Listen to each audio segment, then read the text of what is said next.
Alors bonjour à tous, aujourd'hui je vais vous montrer comment on finit les presse-agrumes. Donc tournaser le cucu et faire les petits stries pour presser l'agrume. Alors du coup je positionne sur un mandrin en terre que je fais sécher et que je réutilise tout le temps en le collant avec de la terre fraîche quoi. Donc on le centre et on le cale et voilà. Et ensuite on peut emboîter nos pièces comme ça, les centrer et puis les tournaser sur le mandrin quand il y a des petits cônes comme ça qui ressortent quoi.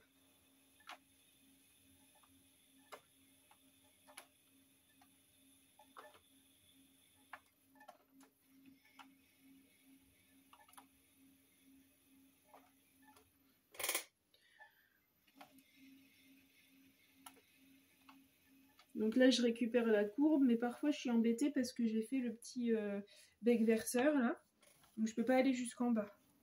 C'est pour ça qu'au moment du tournage il faut faire attention à ce que la courbe soit déjà comme on veut quoi, parce qu'on peut pas forcément revenir dessus au moment du tournasage.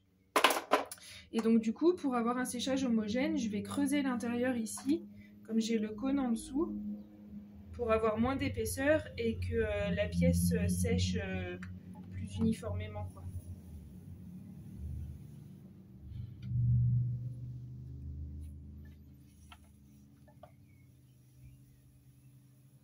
Après j'affine pas trop non plus parce que j'aime bien que ce genre de pièce soit un peu lourde.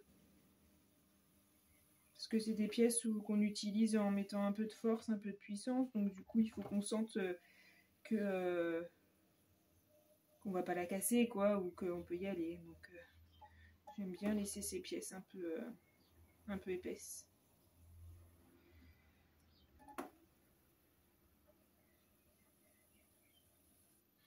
Et puis là j'aime bien parce que ça fait des petites fleurs. Ça s'enroule autour du tournaise.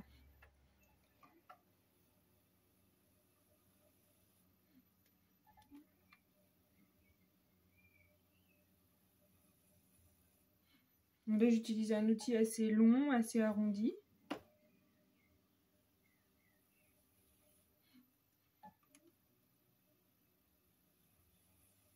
Hop, voilà.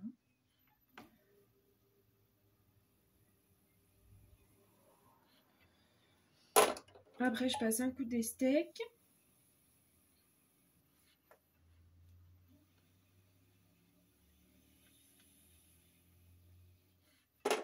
Et puis un petit coup d'éponge bleue à l'intérieur. Enfin, elle était bleue, elle n'est plus bleue. Et puis je fais attention là de ne pas laisser de traces au niveau du bec verseur. Voilà. Et alors ensuite, pour faire les petites stries qui serviront à extraire le jus, j'utilise un autre tournasin qui est celui-ci un petit peu incurvé. Et en fait, comme ça je l'applique. Alors je travaille en croix.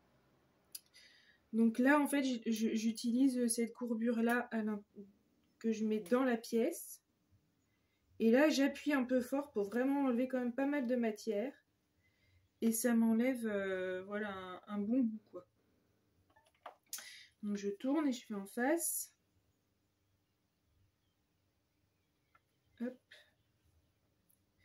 Là je fais au milieu des deux.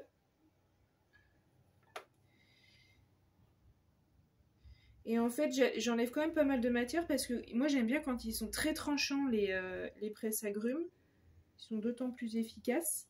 Donc du coup j'hésite pas à aller un peu profond pour que ça me fasse vraiment des arêtes très saillantes.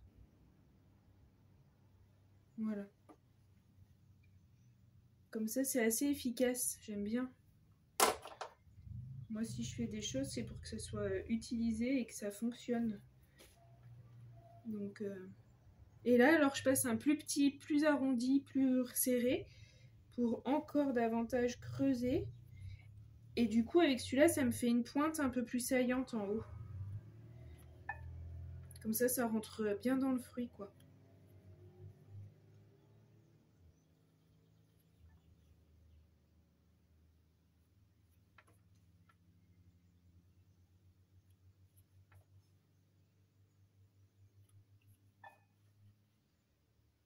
Et en fait, après, pour moi, je trouve que c'est pas grave si c'est pas parfaitement symétrique et tout ça, parce qu'en fait, je trouve que c'est plus efficace dans son utilité propre. En fait, je préfère que ça soit efficace et que ça fonctionne plutôt que ça soit magnifique. Après, c'est bien quand c'est beau, mais ce qu'on lui demande là, c'est d'extraire le jus des fruits, donc il faut que ça fonctionne comme il faut, quoi. Et après, hop, je passe un coup d'éponge, alors léger, pour pas trop casser les arêtes que je veux bien saillantes, mais quand même pour enlever un peu les petites boursouflures que ça crée. Et éventuellement, quand il y a des petits pics comme ça qui sont un peu trop fins, et du coup qui a risque de casse au moment de l'utiliser, là je les enlève vraiment, je les casse et voilà.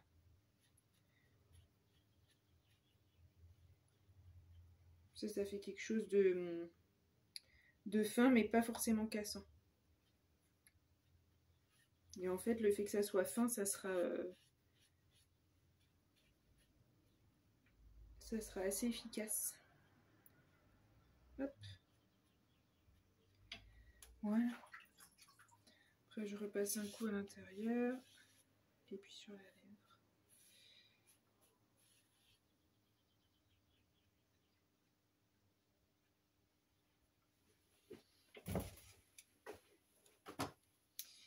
Tac.